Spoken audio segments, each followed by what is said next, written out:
Mesdames, Messieurs, bonsoir. Je vous retrouve sur l'arène avec beaucoup de plaisir. Et celui qui descend ce dimanche est à la fois sénateur, vice-président de la commission des finances au niveau du Sénat, mais également trésorier national du SDF. C'est le principal parti de l'opposition au Cameroun. L'actualité s'y prête d'ailleurs puisque le parti politique en question empêche bruyamment d'ailleurs la tenue des sessions au niveau de l'Assemblée nationale. Précisément, il insiste, lui, ce parti politique, à ce que la question anglophone soit inscrite à l'ordre du jour des travaux au Parlement camerounais, tantôt à la Chambre basse, tantôt à la Chambre haute. Un ordre du jour qui donne d'ailleurs à examiner le budget de l'exercice 2018 au Cameroun, pour ce qui est donc de l'État.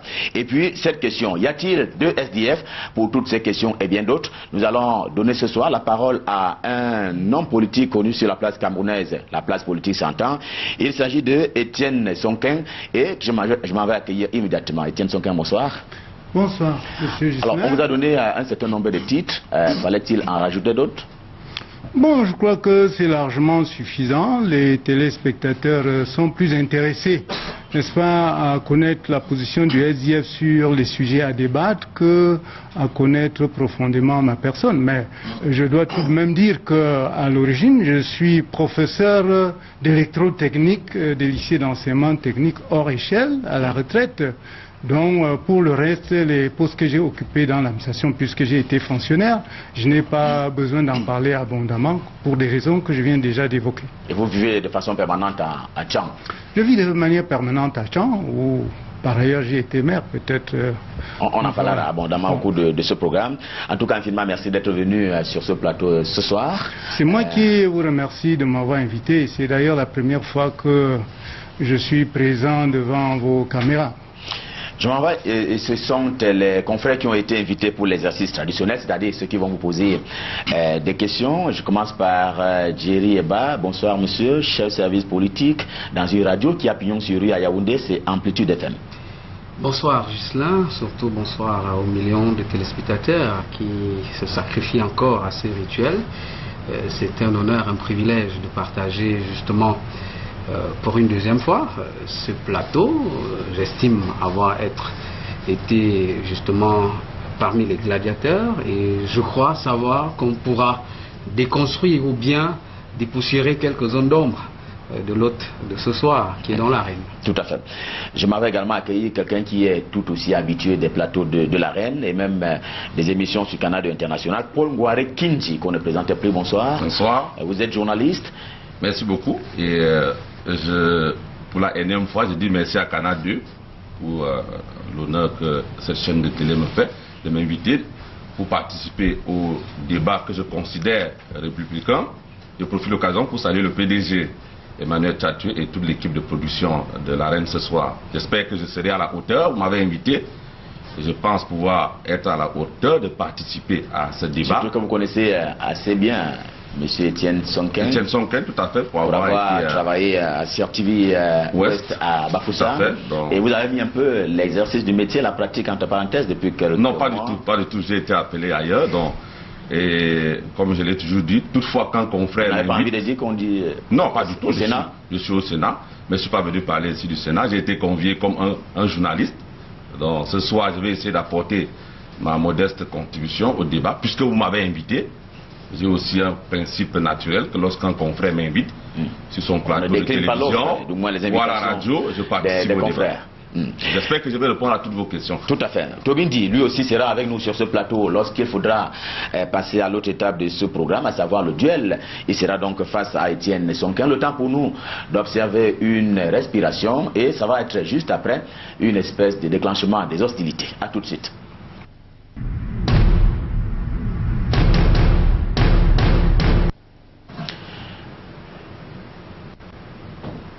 Étienne Sonkin, une fois encore, bonsoir. Je voudrais qu'on commence par l'actualité avec l'assentiment naturellement des confrères qui ont été invités. La bruit n'a pas eu lieu au Sénat. La bruit, comment ça? C'est passé à l'Assemblée nationale. Mais tout est planifié et ordonnancé. Et je ne peux plus me permettre plutôt de dire que l'opportunité ne s'est pas présentée au Sénat pour qu'on s'exhibe. Peut-être pas forcément de la même manière. Dont le SDF s'est exhibé à l'Assemblée nationale. Mais pourquoi pas? On s'est exhibé. Est-ce que j'ai peur des mots? Voilà, on s'est illustré, exhibé, bon, sémantique, peu importe. Alors, disons plutôt, pour répondre à la question, que nous nous sommes organisés, c'est le même parti, et tous les parlementaires se sont retrouvés pour s'accorder sur le mode opératoire. Alors, il se trouve que, comme les textes passent en premier à l'Assemblée, et où les occasions étaient données, à savoir des plénières d'examen de textes, et c'est à celle-là que c'était plus indiqué, n'est-ce pas, d'agir. Alors ils ont agi. Pour ce que les gens ne savent pas, au Sénat, on n'a pas encore eu une plénière d'examen de textes. Donc il faut s'attendre à ce que cela se reproduise également. Oui, moyennant le fait que nous avons discuté. Parce que le tout n'était pas absolument de faire ce que j'ai appelé exhibition ou manifestation, c'était que si les démarches que nous avons engagées auprès des autorités, puisque les gens ignorent que le président de l'Assemblée était saisi concomitamment à celui du Sénat, pour ce que la question soit inscrite, sinon il y aurait des choses. Et c'est parce qu'il n'y a pas eu, c'est parce qu'il n'y a pas eu de réponse favorable que ça a commencé à l'Assemblée. Je dis donc qu'au Sénat, le président nous a promis qu'il va examiner, puisque nous lui avons adressé une demande d'inscription de la crise anglophone, n'est-ce pas, à l'ordre du jour d'une prochaine plénière, avec la possibilité de création d'une commission ad hoc conformément, n'est-ce pas, au texte. Est-ce que la meilleure c'était d'offrir au peuple tout ce spectacle que nous vivons, c'est-à-dire d'aller scander des chants contre le président de la République en pleine assemblée, d'aller perturber les discours du Premier ministre? Est-ce que la meilleure façon de s'exprimer pour le SDF, c'est de passer par ce trou-là? Oui, c'est vous qui me posez les questions. J'aurais pu vous retourner la question. Est-ce que c'est la meilleure façon, puisqu'il s'agit du point, que quand les gens se plaignent, on tirer sur eux, de les tuer, Que vaut nos manifestations, n'est-ce pas, dans ces chambres-là, à l'hémicycle, comparé à ces tueries gratuites pour des gens qui ne demandent qu'à être écoutés? Est-ce qu'il n'y avait pas une autre façon que d'aller quand même crier comme ça? Parce que d'aucuns pensent que c'est très puéril, c'est enfantin comme ça. Mais c'est votre lecture, et ça n'engage que vous. Il y a les concernés, les Camerounais, et il y a beaucoup qui nous apprécient. Allez sur les réseaux sociaux et par d'autres voies, vous allez comprendre que le petit peuple aime qu'on fasse entendre leur voix à leur manière. Parce que nous avons mené des débats très intellectuels au niveau du Parlement. Monsieur le sénateur, ça n'a pas passé. Monsieur le sénateur, vous permettez qu'il vous relancez par une question, mais quand vous posez des questions, assurez-vous que je réponds et que ceux qui nous écoutent vous allez répondre. Apprécient mes réponses. Je voudrais savoir, oui, c'est quoi la crise anglophone? Mais la crise anglophone est née de ce que le problème anglophone, la réalité anglophone n'est pas prise en compte. Il y a un problème de culture. La culture anglophone n'est pas la même que celle francophone. Par exemple, en matière éducative, la formation, le style de formation, les diplômes ne sont pas les mêmes. Beaucoup l'ignorent. Par exemple, l'extraction de la racine carrée, chez les anglophones, le système n'est pas le même que chez nous. Mais pourquoi la crise anglophone telle que vous la décrivez? Au tribunal, attendez, je vous donne encore un autre détail. Au tribunal, dans le style anglophone, par exemple, un policier qui vous fait interpeller là, doit se présenter au tribunal et se désarmer, se décoiffer et se présenter là au même titre que vous, les bras croisés derrière, pour répondre. Et vous pouvez même le confondre. C'est pas la même chose qu'en zone francophone. Je vous donne là des petits pans parce que je maîtrise bien, j'ai travaillé dans la zone. Alors ça, c'est la crise anglophone. Oui, mais on n'a pas tout dit à propos. Je vous ai donné un avant ensemble. C'est la crise anglophone telle que vous la décrivez. Ça ressemble à la crise du SDF. Savoir. Donc c'est approprié le SDF. Qu'on tue gratuitement, oui, à l'extrême nord, oui, on tue également là-bas. Oui. À l'est, il y a eu des morts. Oui. Comment vous expliquez ce parlementarisme à géométrie variable? Vous parlez de crise anglophone, on voit le SDF. Est-ce qu'il n'y a que le SDF capable de parler de cette crise-là aujourd'hui? Mais le SDF a toujours et souvent pris le devant de la scène. Vous faites comme si vous voulez dire qu'on a senti le SDF que par rapport à la crise anglophone. Vous oubliez que lors de l'époque du commandement opérationnel et de tous ces massacres, le SDF est intervenu énergiquement. Peut-être pour reprendre un peu la question de Jerry Eba, oui. On n'a pas particulièrement vu le SDF s'activer quand Boko Haram s'est attaqué. Non, le SDF est descendu sur le terrain. Quand les rebelles centrafricains étaient à un moment donné aux portes de la région de l'Est. Peut-être pas de la même manière. Ne s'est pas approprié tant le sujet. Qu'est-ce qui se passe? Non, écoutez, pas d'amalgame. Qu'est-ce qui se passe? C'est une attaque extérieure, n'est-ce pas, contre l'État camerounais. Tant, n'est-ce pas, dans le nord ou extrême nord qu'à l'est. Le SDF a sympathisé. Nous avons cotisé de l'argent, hein, de manière officielle et de manière informelle au sein du parti. Et on a envoyé une délégation sur le terrain pour exprimer la compassion et soutenir. Maintenant, écoutez, maintenant, le SDF se trouve face à une situation où c'est le pouvoir en place, pour ne pas dire le parti au pouvoir, à travers les pouvoirs d'État qu'il s'est arrogé, ça s'abat sur la population. Et le SDF, en tant qu'un parti appelé à gouverner demain, se dit on ne peut pas croiser les bras devant une telle situation. Vous parlez d'attaque extérieure. Mais le SDF ne gouverne. Quelle question? Vous parlez d'attaque extérieure. Le SDF est dans les mailles, n'est-ce pas, des institutions étatiques, mais ce n'est pas le SDF qui gouverne. Vous parlez d'attaque extérieure. Oui. S'agissant de Boko Haram, oui. Ce qui se passe à l'Est. Des informations font état de ce que le Biafra, au Nigeria, oui. voudrait faire des fleurs au Cameroun par rapport à ce qui s'est passé dans le passé. C'est toujours une attaque extérieure. Ce qui se passe dans les régions du nord-ouest et du sud-ouest. Non, je crois que ce que vous dites là, c'est toute une autre histoire. Les informations qui me parviennent, c'est que des gens, c'est à prendre avec des pincettes, des gens qui seraient des sécessionnistes, n'est-ce pas, camerounais, hein, j'utilise le conditionnel, hein, par précaution de langage, alors auraient des alliés, se tisseraient des alliances du côté du Biafra. Mais c'est une situation qui est sous le contrôle de l'État, hein, des deux États d'ailleurs. À ne pas confondre avec l'attaque de Boko Haram. Avant la question de Paul Ngouaré, qui dit, monsieur le sénateur, oui. Est-ce que vous n'avez pas l'impression que c'est le président de la République qui a finalement raison? Il a d'ailleurs fait une sortie cette semaine où il indiquait clairement que ce sont des attaques du fait des terroristes. J'accorde, je concède au président le fait que c'est des attaques terroristes. C'est une attaque extérieure.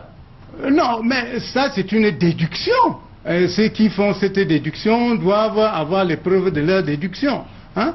Alors je dis donc, écoutez, ça c'est un phénomène opportuniste.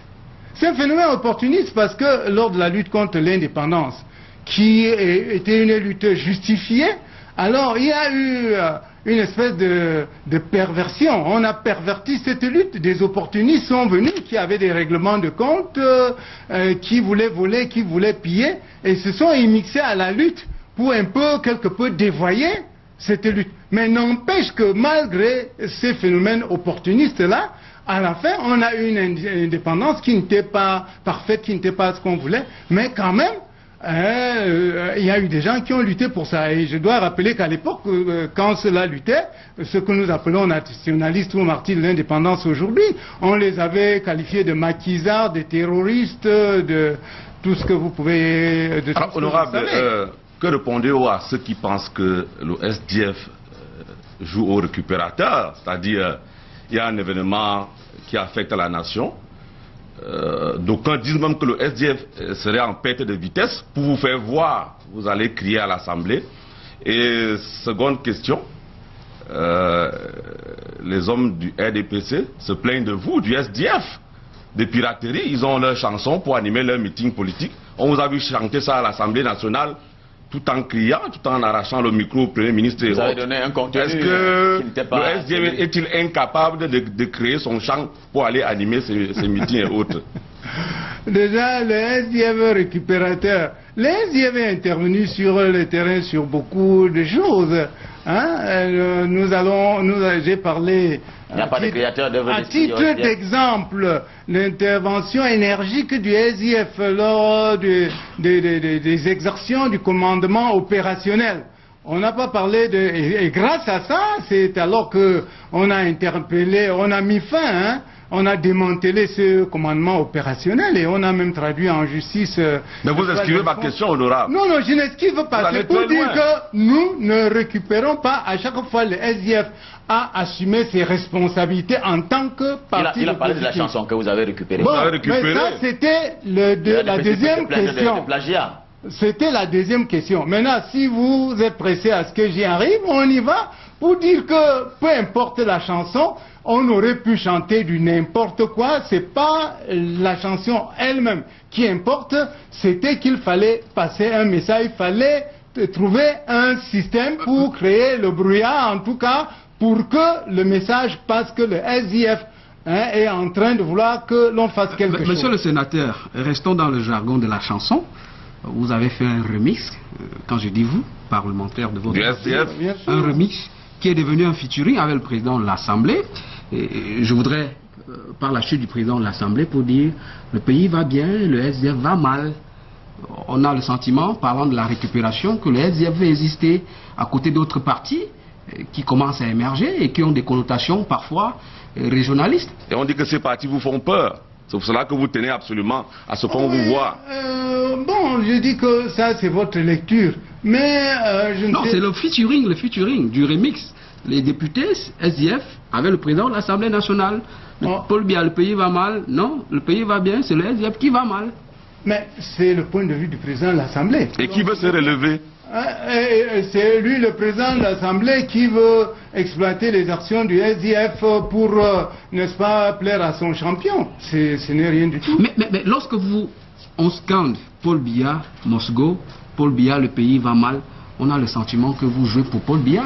Puisque la maman qui regarde, par exemple, la reine au village, elle entend Paul Biya, elle ne sait pas écouter le français, elle ne comprend pas français. Non, les Camerounais ne sont pas dupes. Vous travaillez pour Paul Biya et c'est un matraquage que vous faites. Pas dupes. Ce n'est pas Paul Biya Mosgo qui les intéresse.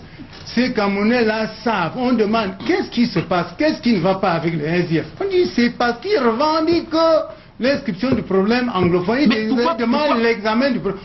Ça fait partie de nos stratégies. Pourquoi Biya revient sur les slogans, les remixes, les chansons? Pourquoi? Alors que vous avez un président dans votre parti, le cher Mani Don Frundi, vous avez un programme politique. Vous parlez toujours à côté Biya. On n'a pas prononcé le nom de Biya pour dire qu'il est l'homme qu'il nous faut. C'est pour dire que c'est même la cause du problème. C'est ça qu'on veut faire comprendre. On a parlé de Paul Biya pour le fustiger. D'accord. Alors, je crois que c'est clair maintenant.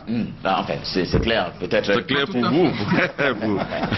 Monsieur le sénateur, on va bientôt observer le premier arrêt de ce programme, mais je voudrais vous poser une question, je vais dire confidentielle. On a l'impression que s'il n'y a pas eu contagion entre ce qui s'est passé à l'Assemblée nationale et ce qui ne s'est pas encore passé au Sénat, c'est parce que vous êtes proche du président du Sénat, précisément Marcel Nyandifedi. Est-ce vrai? Vous êtes de la même région? Oui, vous allez dire que nous tous du SDF qui sommes au Sénat, on n'est pas de l'Ouest. Il y a 7 sénateurs de la Damawa. Alors, donc, un cadeau du RDPC. Non, 7 sénateurs de la Damawa qui sont tous du SDF. Donc déjà, sur ce point-là, ce n'est pas une question de tribu. C'est ce que je vous ai dit qui tient, à savoir que chaque chose arrive en son temps. Prenez le mal en patience, tout simplement. Est-ce que vous avez fait quelque chose pour que cela n'arrive pas au Sénat? Nous ne souhaitons même pas nécessairement avoir à nous illustrer de cette manière-là, qui n'est pas ce qu'on recherche.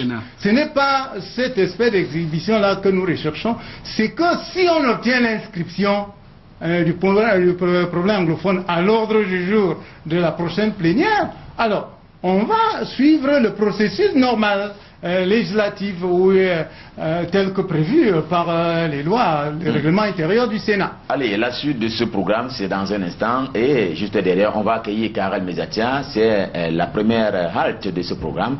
Ce seront mes préférences. À tout de suite.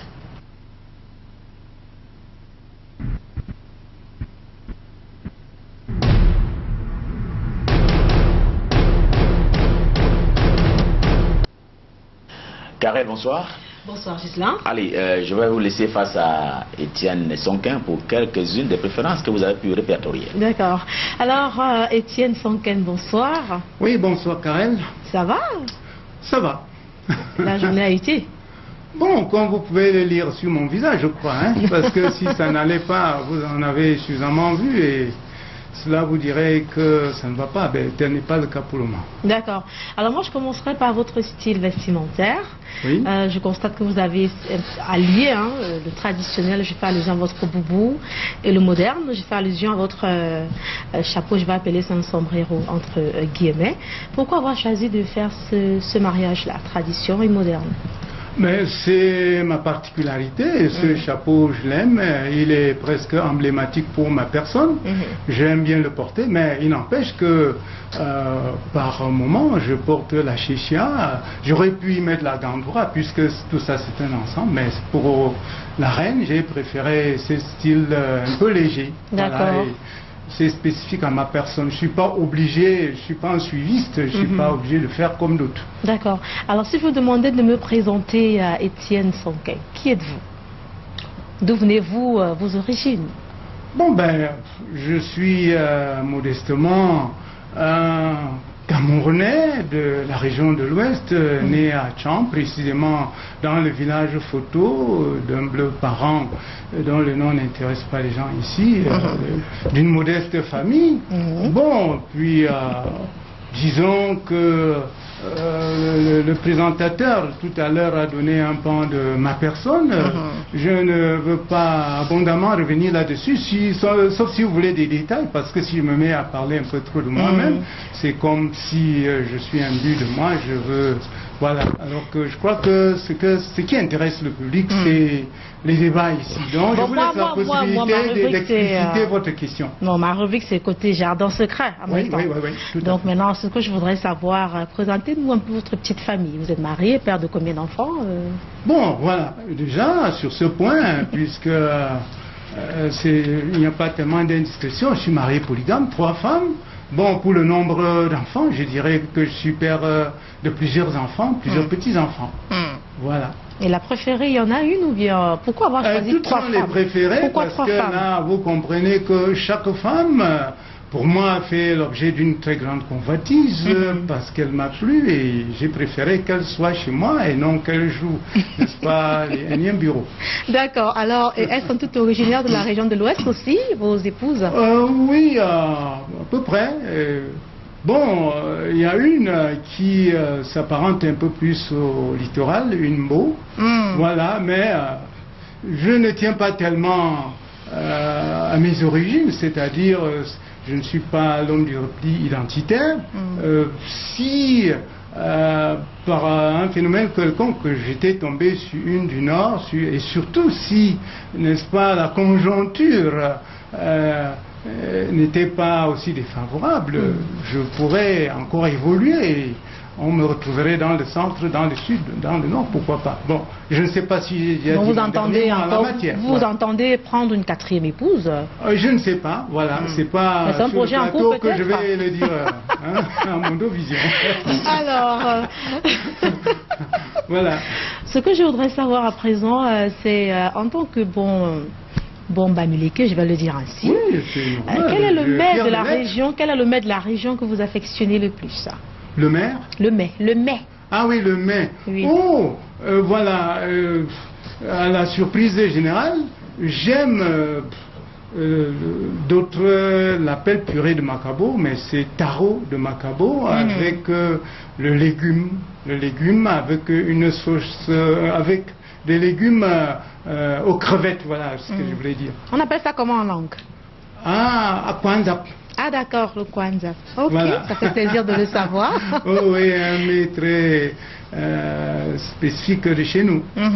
Et maintenant, je voudrais qu'on s'intéresse un petit peu à vos hobbies, ce que vous aimez bien faire. La musique par exemple, le Cameroun vient de faire... J'aime farouchement la musique. Le bikotsi peut-être? Oh, la salsa, le rock, les blues, et notamment les anciens, les chanteurs comme Chouberry, voilà, les portés Johnny Hallyday, Antoine, parce que j'aime beaucoup le rock et je le danse. Ah bon? Salsa, Eh bien. Didi Tchakounte, j'aime énormément. Le Cameroun vient de perdre un monument du Bikotsi. Ça vous fait quoi de connaître qu'il ne sera plus là? Barga Soukous.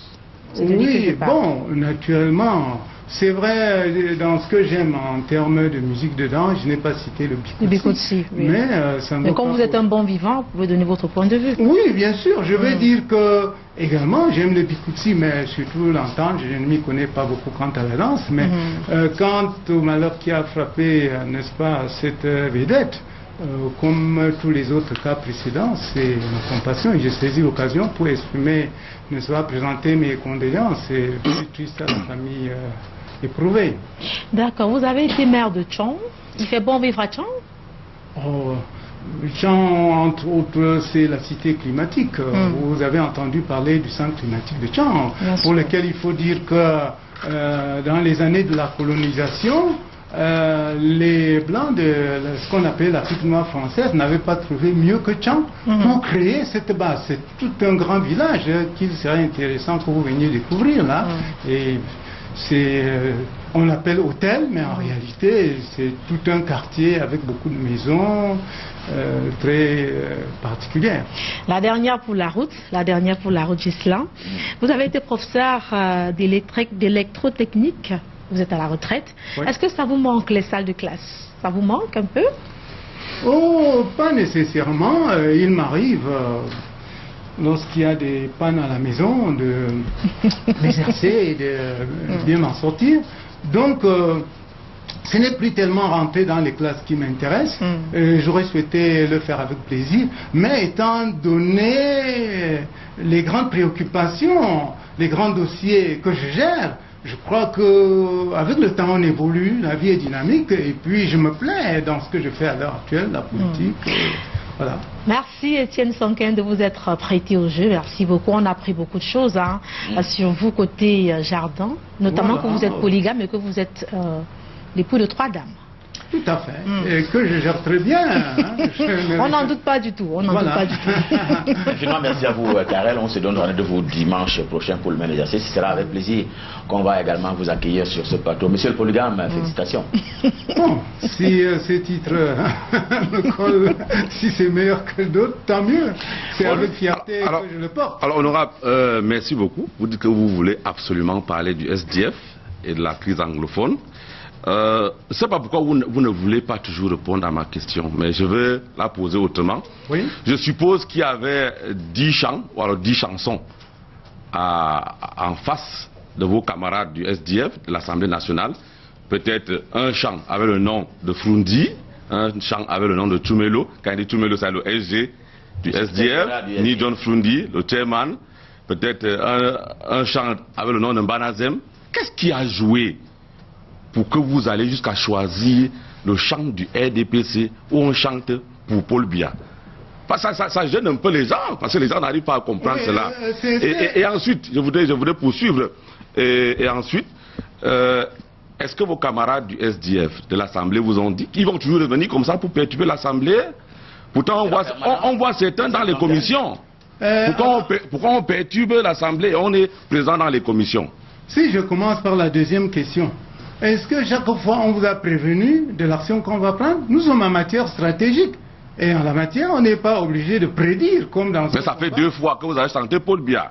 Oui, mais vous n'avez retenu l'autre Paul Biya que parce que d'autres ont chanté Paul Biya avec cette chanson pour lui donner des éloges.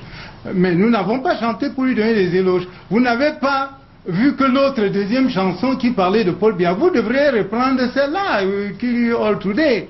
Vous savez ce que ça veut dire? Mais parce que c'est Paul Biya l'homme de la situation, c'est Paul Biya qui doit résoudre le problème et qui ne résout pas ce problème. Et je profite pour dire que c'est Paul Biya le problème.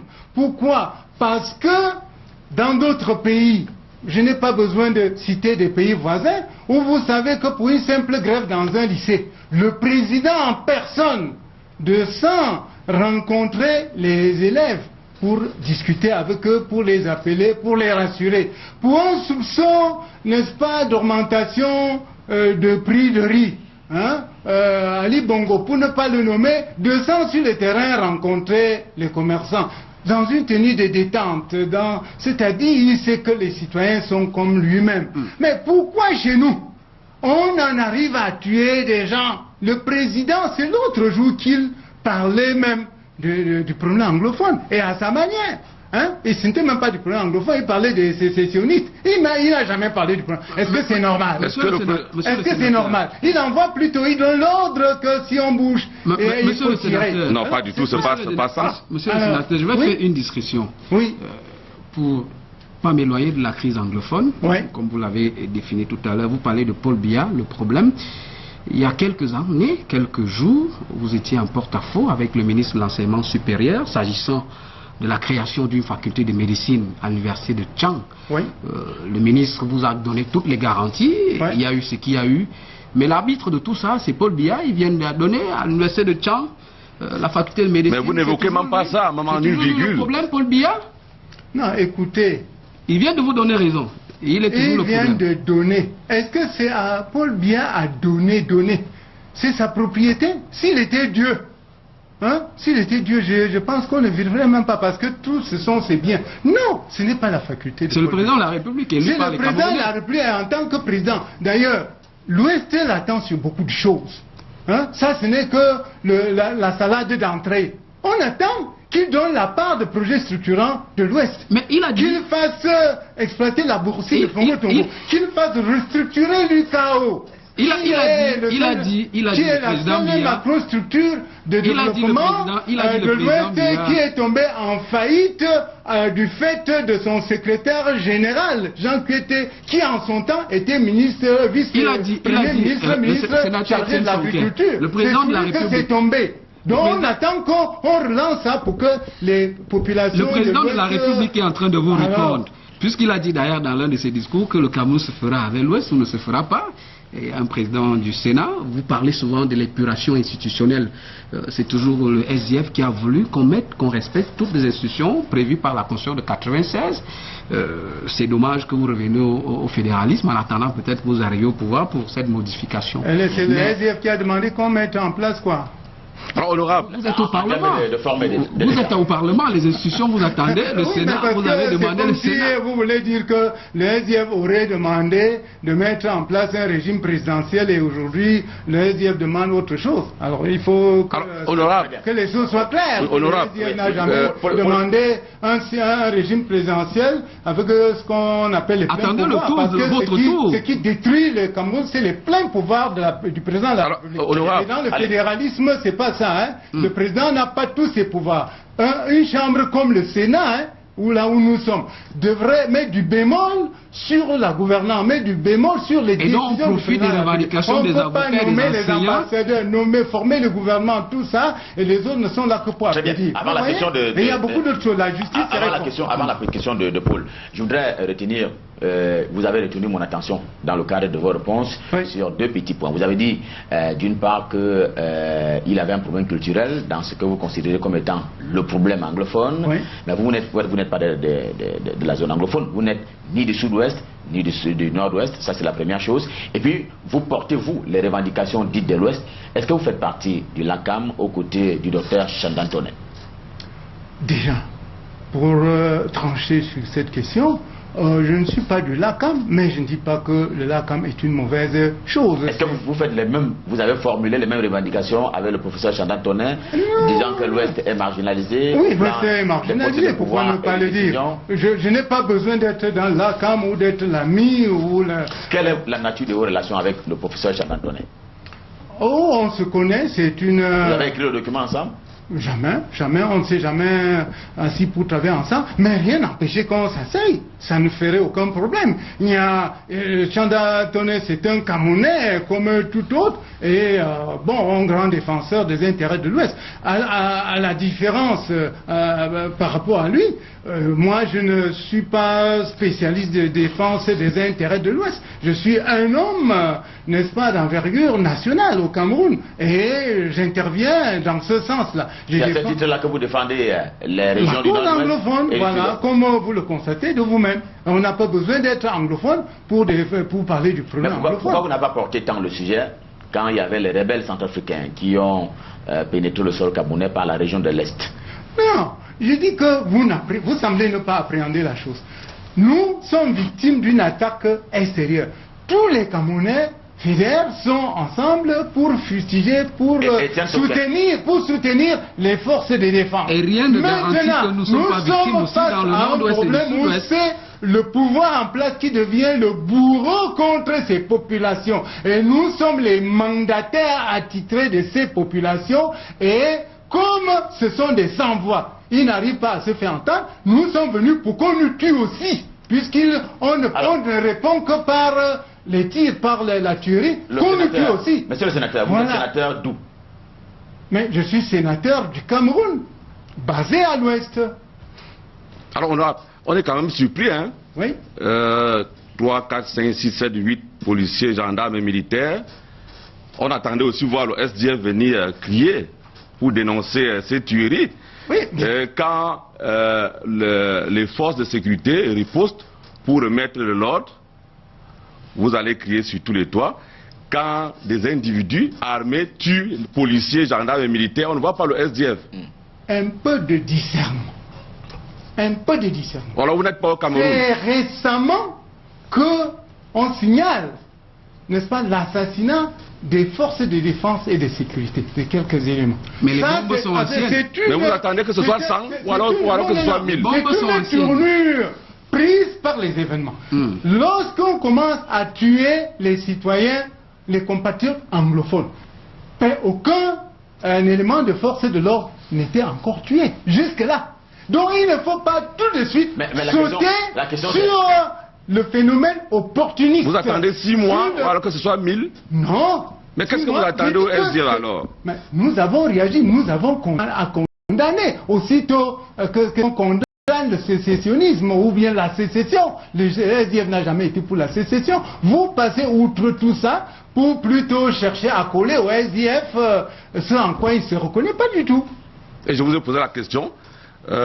Chaises vides à l'ouverture, on boycotte un peu les discours du Premier ministre et autres, mais certains des cadres du SDF sont dans les commissions, c'est étonnant, au niveau de l'Assemblée nationale. Vous dites non ici et vous devenez dire oui de l'autre côté, c'est ça? Nous sommes des hommes politiques.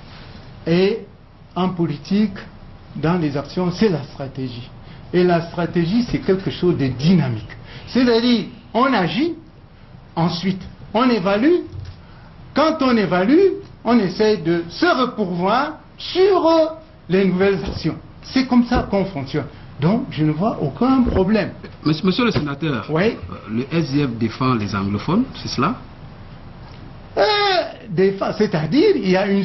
J'ai parlé de commandement opérationnel. Quand on est descendu à Douala à l'époque... Non, à l'époque, est-ce que c'était les anglophones? Mais vous esquivez toujours les questions. On tend à faire croire aux gens que le SDF ne réagit que quand il s'agit... Je voudrais, puisque je relance, moi je reste sur cette actualité. Ouais. Vous défendez les anglophones aujourd'hui parce qu'il y a la crise anglophone, vous voulez qu'on insère ça dans les débats. Voilà. Mais on n'a jamais vu de proposition de loi venant du SDF quand même. Ouh là là, il y en a eu plein. C'est vous qui, journalistes, n'êtes pas suffisamment informés. Il y en a eu plein, mais qui n'ont pas été retenus, notamment à l'Assemblée. Parce que nous, au Sénat, nous sommes les premiers. Est-ce qu'un parti politique qui... En passant, permettez-moi, j'ai fait une proposition d'amendement sur la loi antiterroriste qui, de par sa formulation, était, n'est-ce pas, une loi qui ressuscitait la loi anti-subversion, c'est-à-dire elle est plus dangereuse que cette loi, parce que finalement, c'est les libertés... Je voudrais avec vous le trésorier national du SDF, le SDF qui aspire à gouverner le pays, ça c'est depuis les années 92, on attend toujours le SDF pour gouverner le pays. Il y a la faculté de médecine de Tchang, vous avez évoqué l'Ouest est oublié, il n'y a pas de projet structurant. Vous êtes en même temps dans la même nasse que ces élites de l'extrême nord qui estimaient que plus que l'école normale supérieure est arrivée, ce soit d'abord les enfants de là qui entrent dans cette école. C'est pas repli identitaire, sinon régionaliste, votre option politique de défense? Non, volontairement, vous faites forcément dans l'amalgame. Est-ce que nous avons posé ce genre de problème? Est-ce que l'Ouest a... vous n'avez pas porté ce projet, cette revendication? Vous avez dit soutenir les actions du Vous avez entendu les gens de l'Ouest dire que la faculté de médecine de l'université de Tchang... Puisque vous avez dit l'Ouest, vous n'avez pas parlé du Cameroun. Si nous avons... Vous avez dit l'Ouest n'a pas de projet structurant.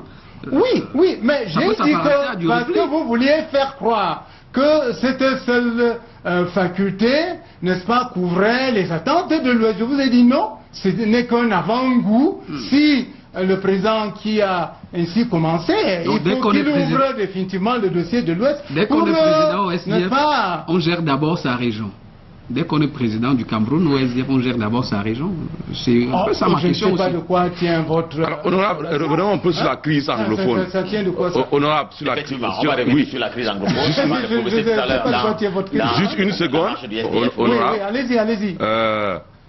Que répondez-vous à ceux qui pensent que le SDF est désormais le porte-parole des sécessionnistes et que, comme étant, vous-même vous êtes sécessionniste et donc poursuivable devant la justice? Tout à fait. Ça dit que vous voulez qu'on inscrive ce sujet dans les débats. Vous faites tout. S'il vous plaît. C'est moi qui vous pose des questions. Oui, mais vous voulez qu'on inscrive cela dans les débats. Donc pour vous les anglophones, non, ça dit le SDF veut se faire voir à travers ce sujet. D'aucuns pensent que vous voulez vous faire voir. Donc je pose donc la question. Parce qu'on ne voyait pas les SDF, parce que nous ne sommes pas d'abord vus. Je pose donc la question. Je ne suis pas vu. Burundi n'est pas vu. On parle de quoi? Êtes-vous porte-parole des sécessionnistes? Nous sommes porte-parole des compatriotes anglophones qui revendiquent leurs conditions. Voilà, c'est ça. Maintenant, je vous dis, il y a des opportunistes, comme il y en a eu dans d'autres occasions. Et il ne faut pas utiliser ces opportunistes pour emballer toute la masse. Monsieur le sénateur, vous avez déjà en 6 occurrences utilisé le terme amalgame. Oui. Je vous ai posé une question d'entrée du jeu. C'est quoi la crise anglophone? Mais et dans la crise anglophone, dans la crise anglophone, il y a donc ces revendications sécessionnistes. C'est pour ça que je vous ai posé la question. Quelles revendications sécessionnistes? Il y a des drapeaux qui circulent, les morceaux de peut-être pour préciser la question de Djeriba, monsieur le sénateur, il y a manifestement 2 types de revendications. Il y a les revendications qui sont le fait des Camerounais d'expression anglaise, habitant dans les régions du nord-ouest et du sud-ouest. Et il y a une autre catégorie de revendications. Alors, le SDF défend quelle catégorie de ces 2 composantes? Vous connaissez bien la catégorie que défend. Si vous me poussez pas que vous nous ferez l'intention. Parce que le SDF a clairement exprimé sa position à plusieurs occasions à travers les résolutions du comité exécutif national. Monsieur le sénateur, vous pouvez repréciser ça ce soir. Repréciser, c'est quoi la crise anglophone? La crise anglophone, c'est que les anglophones demandent la prise en compte de leurs revendications. Il y a déjà qu'au plan de certains aspects de la vie sociale, à savoir l'éducation, à savoir la justice, que l'on respecte les canons du droit tels que cela se faisait, n'est-ce pas, tel que cela se fait dans la culture anglophone. Même chose pour, n'est-ce pas, l'éducation. Maintenant, je dois vous dire une chose, puisque vous y tenez, donnez-moi maintenant un tout petit peu de temps pour qu'on clarifie. Je vous en prie, prenez les 3 minutes. Vous voyez, les anglophones, quand ils finissent leurs études, n'est-ce pas, au niveau secondaire, ceux qui sortent des collèges d'enseignement technique, ils ont quelle école polytechnique? Ils ont quel établissement supérieur d'enseignement technique? Jusqu'ici, l'ENAM est seul. À l'ENAM, vous êtes anglophone, parce que c'est le Cameroun qui est bilingue, c'est pas les Camerounais, ce ne sont pas les Camerounais qui sont bilingues. Donc vous n'êtes pas bilingue. Non, écoutez, je réponds. Quand un anglophone va à l'ENAM, pour des raisons politiques, on essaie de leur affistoler pour qu'ils soient administrateurs civils. Mais est-ce que véritablement, nous qui sommes les francophones ici, si on vous prend, laissez-moi répondre maintenant, j'y suis. Si l'ENAM, et on y donnait des cours essentiellement en anglais, on vous prend, vous francophones, avec un baccalauréat, que ce soit A, B, A, C ou D, on vous envoie là-bas, est-ce que vous pouvez tenir dans une école où toute la formation est donnée en anglais? Monsieur le sénateur. Écoutez, le problème anglophone, on y est. Attendez, je réponds. Non, permettez, les 3 minutes ne sont pas finies. Ça, c'est très grave. C'est très grave. C'est là où on est tous les anglophones. Dans un pays comme le Cameroun, Le président est francophone à la présidence. Le secrétaire général est francophone. Tous les structures, hein, le chef de cabinet civil et le directeur de cabinet est francophone. Les ministres délégués, hein, sont francophones. Délégué général de la Société nationale, par rattaché à la présidence, francophone. Vous n'avez pas parlé on descend, n'est-ce pas, à l'institution immédiatement suivante à la présidence. Le président du Sénat est francophone. Premier vice-président, francophone. Deuxième vice-président, francophone. Secrétaire général, francophone. À l'Assemblée nationale.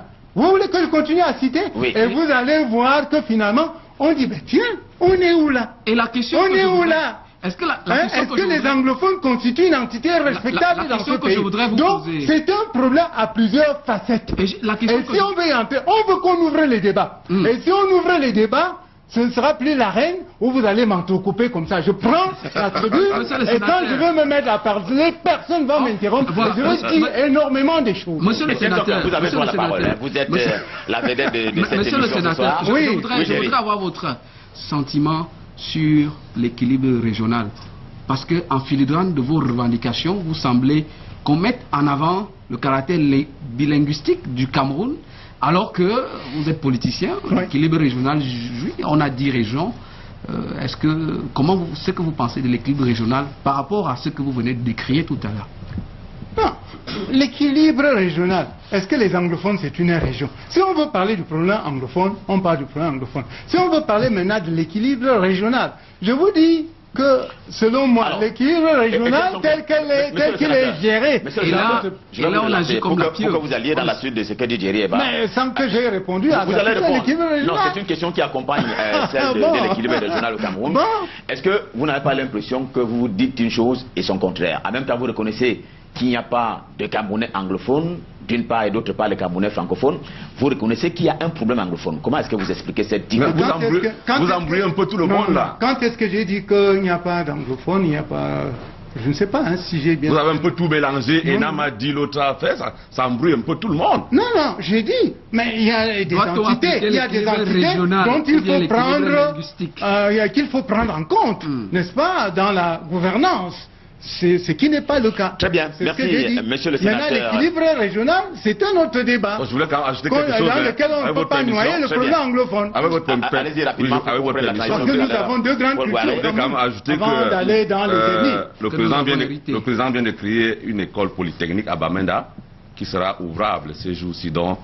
Parce qu'il ne veut pas évoquer cela. Vous savez, tout acte que le gouvernement pose, le SDF ne peut pas magnifier. Il faut quand même rappeler cela. On prend acte de la création. Vous n'avez pas évoqué ça. Les Camerounais... Donc, il y aura politique à Bamenda ces jours-ci. L'homme de la rue va dire à quelle heure. Non, c'est pas ça. Est-ce qu'on construit un pays le même jour? Très bien. On va se dire mieux vaut tard que jamais. Bon, tant mieux. On va poursuivre cette émission dans un instant. Et ce sera avec une autre halte, cette fois-là, pour accueillir quelqu'un qui sera face à notre invité ce soir, Étienne Sonken, qui est sénateur, et je vais le rappeler, il est vice-président de la commission des finances au niveau de la Chambre haute du Parlement camerounais. On parlera évidemment de la question budgétaire en fin de ce programme, mais je rappelle également qu'Étienne Sonken est, j'allais l'oublier, il est également le trésorier national du SDF, le Social Democratic Front. C'est une question qui sera évoquée tout à l'heure par Tobindi, qui sera dans un duel face à lui. À tout de suite.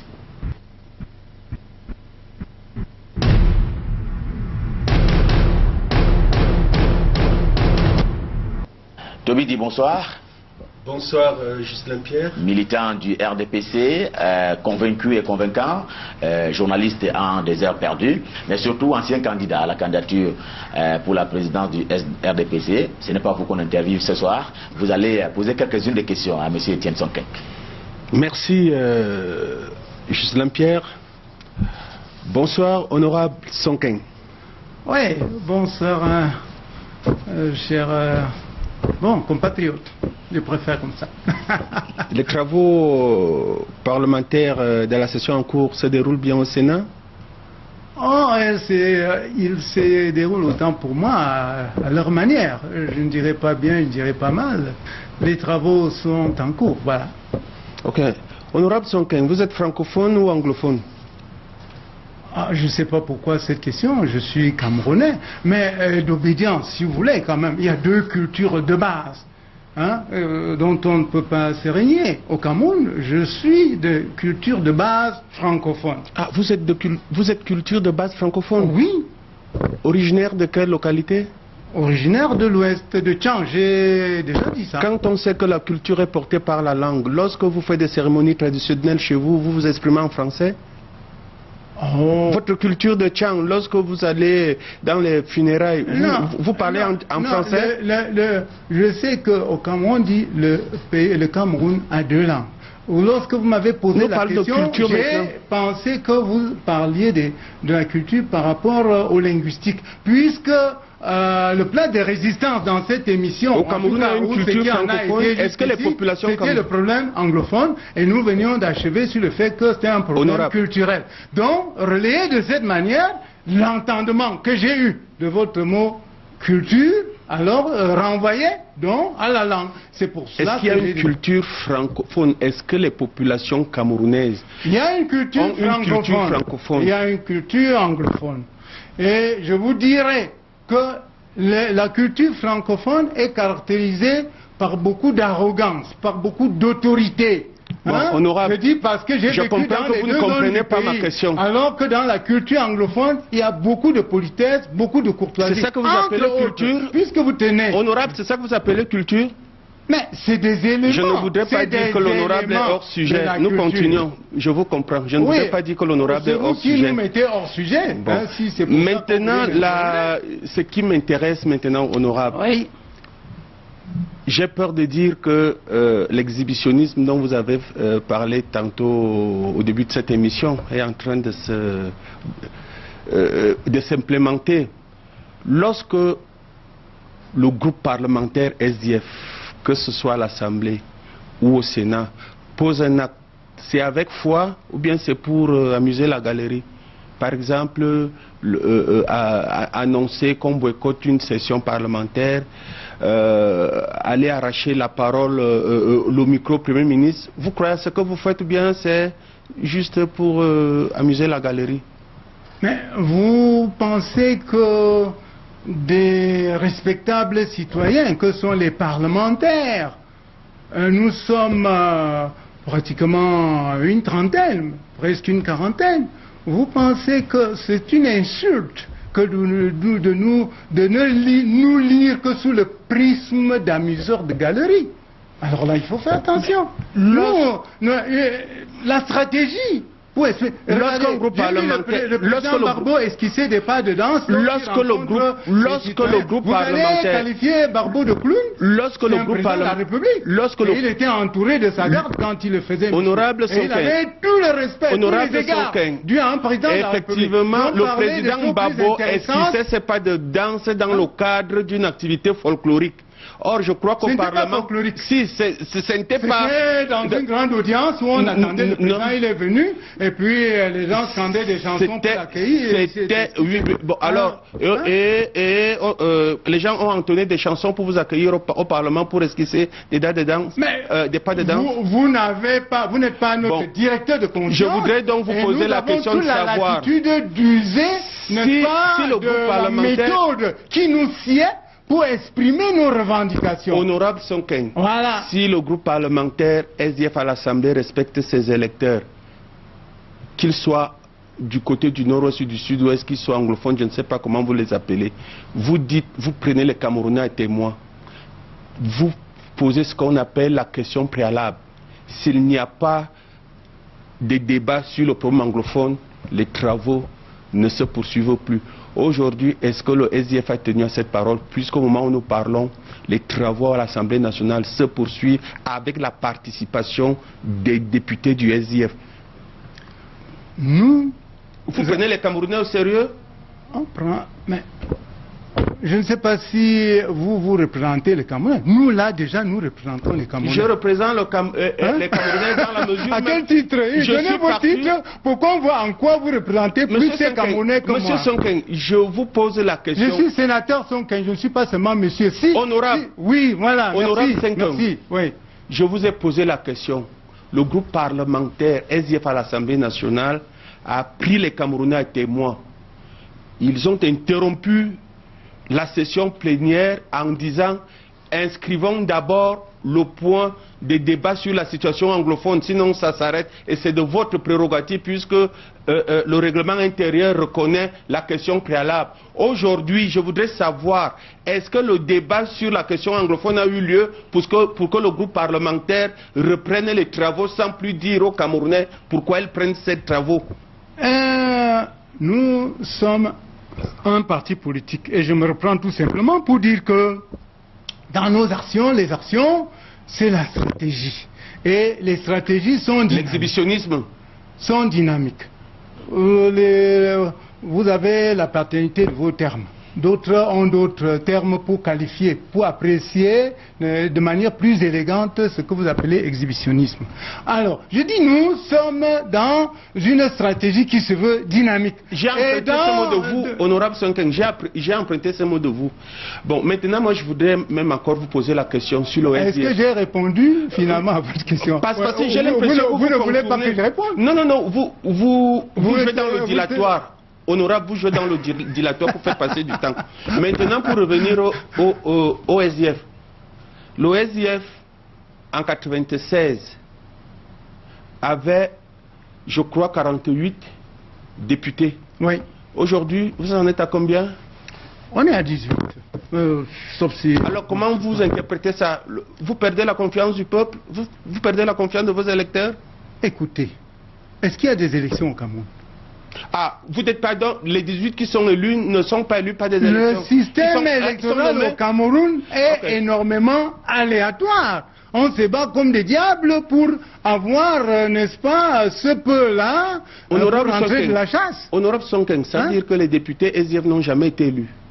Mais ils ont été élus dans des conditions les plus rocambolesques, les plus difficiles. À quel moment il y a élection ou pas? On est élu parce que quand vous dites qu'il n'y a pas élection au Cameroun... Oui, mais c'est un homme politique. Et puis, il faut donner une interprétation politique à mon langage. Nous ne sommes pas dans un cadre littéraire. Et même dans un cadre littéraire, il y a ce qu'on appelle la relativité. Les mots sont relatifs. Bon, honorable Sonkeng, je sais particulièrement que l'honorable Sonkeng est sénateur élu de la région de l'Ouest. Oui. En tant que conseiller municipal, j'ai participé à l'élection des sénateurs dans la région du Centre. Et la région du Centre avait la majorité des conseillers RDPC, comme je crois aussi dans la région de l'Ouest. Comment le SDF a pu gagner élu du SDF dans la région de l'Ouest, les conseillers municipaux du RDPC? Bien sûr. Merci. Et vous avez dit merci à vos électeurs? Pourquoi merci? Mais puisqu'ils vous ont élu, le SDF ne s'est pas dit merci à ses électeurs? Mais c'est vous qui nous dites comment on doit gérer la question. Avez-vous dit merci à vos électeurs? Attendez, je vous explique. Avez-vous dit, je ne veux pas des explications, dites-moi oui ou non. Vous ne voulez pas des explications, vous me dictez, vous me posez la question et vous me dictez. Ça c'est le pire, hein? Non, c'est la réponse. Alors ça c'est le réflexe RDPC. Avez-vous... Non, écoute.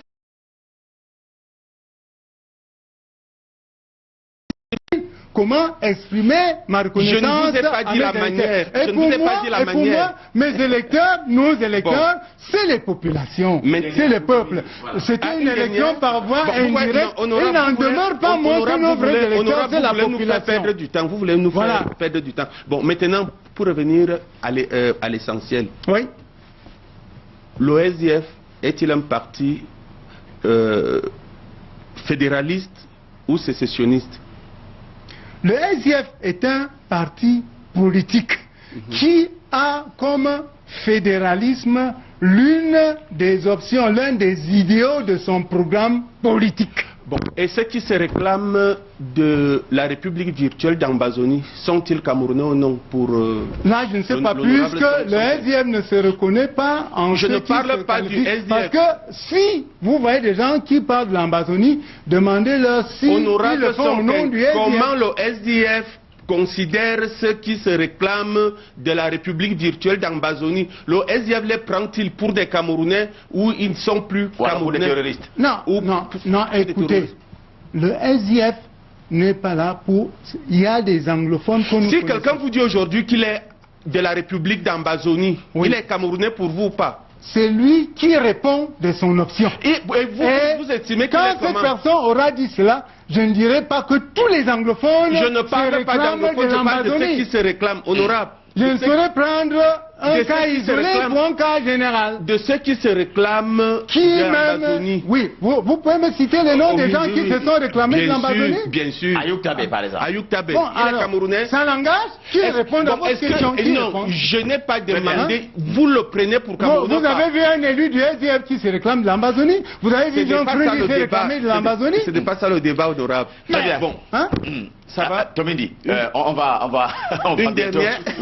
Bon, vraiment une dernière pour la route. Une dernière. Et il y a des Camerounais d'ailleurs qui ont des comportements qui demandent à se poser la question s'ils sont des Camerounais, s'ils sont des patriotes. Ils ne sont pas nécessairement anglophones. Ce n'est pas dans la zone anglophone qu'on trouve des épiphénomènes. On trouve les épiphénomènes partout. Une dernière pour Tomindi. Et qu'il ne faut pas généraliser, voilà. L'OSIF est prêt pour les élections législatives, sénatoriales, municipales, présidentielles de 2018. Mais le SDF est un parti politique et c'est qu'il doit avoir des élections. Ira-t-il aux élections ou pas? Là, ce n'est pas la préoccupation de l'heure dans le SDF parce que, en tant que parti, on va siéger, on va s'accorder et puis on saura le moment venu, n'est-ce pas, la position à signifier à l'adresse, n'est-ce pas, des populations. Merci, honorable Sonken. Bonne continuité des travaux à l'Assemblée nationale et au Sénat pour le SDF, malgré ce qui s'apparente. Il n'y avait pas meilleur vœu à présenter à Étienne Sonken. Infiniment merci à vous, Tobindi, pour cet exercice. Je voudrais entrer par la sortie avant que Paul... Non, j'avais une question. C'est une question qui me sort depuis. Oui, justement. Alors, monsieur Étienne Sonken, oui. On vous a présenté comme étant le trésorier national du Social Democratic Front, le SDF. Oui. De vous à nous, à quand remonte votre dernier paiement en tant que gestionnaire de l'argent du SDF? Est-ce que vous gérez l'argent du SDF? Mais je suis trésorier national. Vous gérez l'argent? Mais gérer un trésorier, c'est quoi? C'est un comptable. Est-ce que vous gérez l'argent du SDF? Non, gérer. Et écoutez, hein, pour la gouverne de nos téléspectateurs, en matière de finances, il y a un ordonnateur, il y a le contrôleur, il y a le comptable. Je le dis parce que je suis un ancien gestionnaire. Est-ce que vous gérez l'argent du SDF? Bon, nous, en tant qu'SDF, on gère l'argent. Alors, donc je suis là-dedans, je suis trésorier comptable. Le budget de fonctionnement du SDF pour l'année qui s'achève, c'était combien? Et vous avez sorti combien déjà dans les caisses? Il en restait combien? Non, mais là, c'est la vie privée du SDF. Je ne sais pas quelle entité viendrait à la télévision, au pif comme ça, exposer sa gestion financière. Hein? Alors, d'où viennent ces fonds, pour commencer, honorable? D'aucuns disent que les fonds du SDF ne sont pas clairs. Alors, vous êtes donc trésorier, est-ce que vous pouvez leur dire la vérité? D'où viennent ces fonds? C'est simple, c'est de notoriété publique que dans tous les partis politiques, il y a les cotisations des militants. Nous cotisons, les militants, tous les militants cotisent. Et puis maintenant, Dieu merci, au SDF, il y a des militants, différentes catégories de militants. Dans certaines catégories, il y a des élus, hein, les conseils municipaux, maires, adjoints au maire, les parlementaires que nous sommes. Donc nous, on vient en renfort. Parlant de la... Bon, maintenant, écoutez, vous avez demandé, il faut que les gens comprennent d'où vient l'argent du SDF. Il y a cela, il est bon que je le dise, afin qu'on ne dise que j'ai occulté un aspect. Il y a le financement du parti par l'État, n'est-ce pas? On reçoit, n'est-ce pas, une dotation de l'État officiellement au titre de financement du parti. Et au moins cela, vous pouvez donner le montant? Oui, ben, puisque c'est connu, pour ceux qui s'intéressent à la finance publique, c'est actuellement 222 millions. Alors moi, juste une question. Hein. Vous dites, comme parlant de l'argent, honorable, parlant de l'argent. Rien, vous savez combien reçoit le RDPC? C'est pas moi maintenant qui vais vous dire. Puisque vous êtes le trésorier général et national du SDF, j'ai mené une enquête de journaliste et il m'est revenu à un moment que vous, parlementaires, c'est-à-dire députés, sénateurs, on ne vous voit pas beaucoup sur le terrain en termes du réinvestissement de l'argent que vous percevez à l'Assemblée nationale et au Sénat. C'est une incrimination qui s'adresse aux élus du SDF. Non, écoutez, sur quel échantillon et qui, doté de quel pouvoir, agréé par quelle structure a mené cette enquête, pour dire que quelle crédibilité peut-on accorder à ce que vous êtes en train de dire? Alors qu'est-ce que vous faites donc sur le terrain avec cet argent? C'était plus simple de dire qu'est-ce que vous faites avec l'argent que vous recevez. Ben évidemment. Mais vos militants se plaignent qu'ils ne vous voient pas en train d'investir avec cet argent. Non, vous n'êtes pas le porte-parole de nos militants. Mais on les côtoie tous les jours. Oh, vous les côtoyez. Bon, maintenant, vous me poussez à dire qu'il faut qu'on vérifie votre bord, parce que quand vous tenez ce genre de langage, on sait que... Mais répondez à la question, vous esquivez toutes mes questions. Non, je n'esquive pas votre question. C'est lui qui veut m'empêcher. Dis-lui d'arrêter là. Je dis à Jerry d'arrêter. Je vais répondre à... Voilà. Monsieur Jerry, il dit que laissez que je réponde à cette question. Oui, rapidement. Tranquillisez-vous d'abord. Oui, voilà. Sur le terrain, les parlementaires savent comment ils s'illustrent parce que après, ils ont un compte rendu à donner de la gestion des fonds qu'ils reçoivent. Non, attendez. Mais pour la gouverne du grand public qui nous suit, on mélange les pédales. Les parlementaires ne sont pas des gestionnaires. Ce n'est pas dans le cadre de la gestion du peu de ce qu'on leur donne au titre d'intervention sénatoriale, ailleurs appelé micro-projet, qu'on juge les parlementaires. Mais c'est pas 5 francs, hein? Non, mais... C'est pas 5 francs, c'est beaucoup d'argent. Vous voulez dire quoi? C'est dire 8 millions de tout ça. Ce n'est pas à ça qu'on doit... Moi, par exemple, je suis sénateur, le seul sénateur dans toute la Maine-Noire, qui a 6 mairies, qui a 5 députés. La mairie de Tchang, actuellement, gère plus d'1 milliard. Alors, qu'est-ce que vous faites avec cet argent? J'ai 10 millions pour tous les départements. Qu'est-ce que vous faites avec cet argent? Mais je n'ai pas à cette question. Mais Non, j'ai un bilan. J'expliquerai à mes électeurs. Voilà. Je dépense. Par exemple, attendez. Dernièrement, non, quelque chose de concret. C'est important. Il insiste. Moi aussi, j'insiste. Regardez. Dernièrement, j'ai organisé une formation pour les agriculteurs où j'ai déployé 1 500 000 francs. Je vous donne un exemple parmi tant d'autres. Maintenant, n'est-ce pas, où c'est 59 ou centenaire du lycée de Tchang, j'ai déployé plus de 800 000. Pourtant, c'est géré par une dame provisoire qui est du RDPC. Et les 7 autres millions? Oh, mais attendez. Il reste 7 millions là. Très bien. Le compte. Mais puisque vous vouliez savoir, je dis, et ces gens-là nous écoutent, et ils vont voir si je suis en train de mentir. Parce que si je ne répondais pas, je n'insistais pas pour répondre, l'impression générale devait être que qu'est-ce qu'ils font avec l'argent? Vous voyez, quand maintenant il parle à la question, on pose, ils esquivent. Est-ce que j'ai esquivé? Je vous ai donné un échantillon. Le reste, auprès de mes électeurs. Oui, allez-y maintenant. J'ai dit, je vous écoute. Voilà. J'ai trop attendu. On parle de 2018 à présent. Je vais invoquer... L'année électorale, 2018. Quelques aspects. Pour démontrer que le SDF et le RDPC sont comme des siamois. La blessure qui les a séparés tente à ne pas se cicatriser. Bamenda. Vous avez l'indication, parce que Frundi, Achidi Achou, la bataille, on ne va pas refaire l'histoire. Ce qu'on vit dans le gouvernement de la République, dans le RDPC, des batailles de positionnement, on les vit aussi chez vous, au SDF. Puisque vous critiquez le président de la République, Paul Biya, vous voulez gouverner le Cameroun, Étienne Sonké?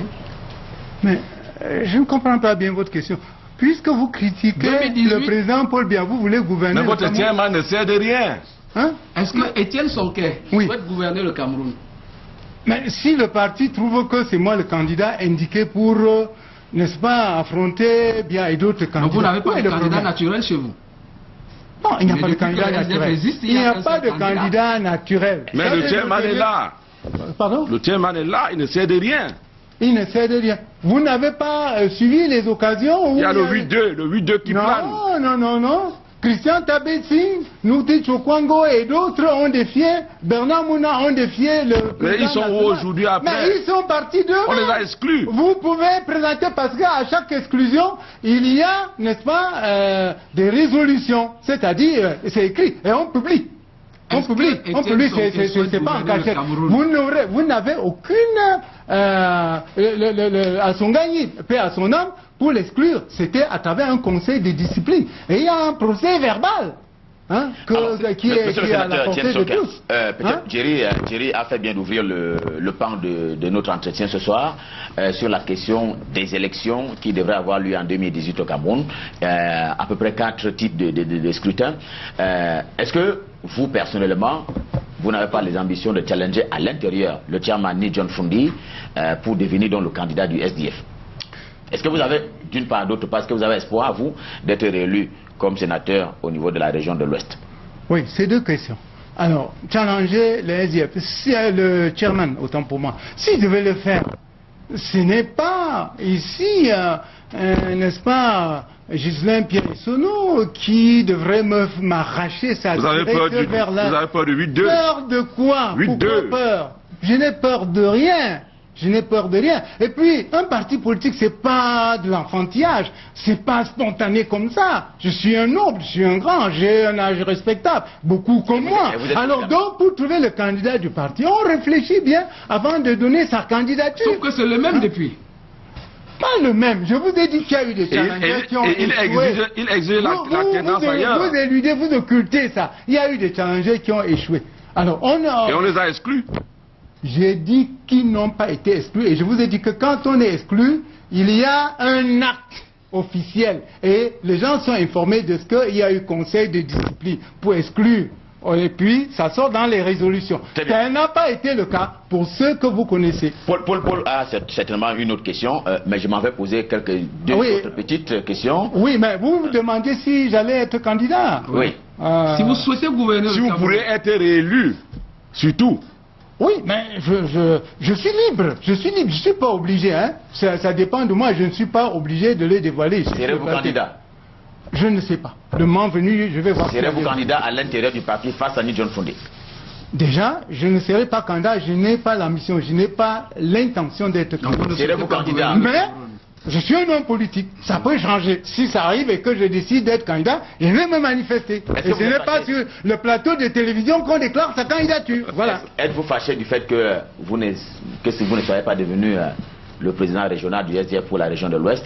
On s'attendait à ce que c'est vous qui remplaciez logiquement M. Tchomelou, qui est devenu le secrétaire général de cette formation. Mais attendez, ce que vous ignorez, c'est que j'ai été président provincial, hein, ce qu'on appelle aujourd'hui requalifié de régional. J'ai été président provincial du SDF à l'Ouest pendant 10 ans. Mais certaines langues ont dit que vous voulez revenir.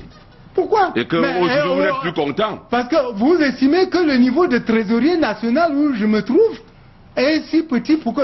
Vraiment, ce serait me rabaisser. Mais pour l'Ouest.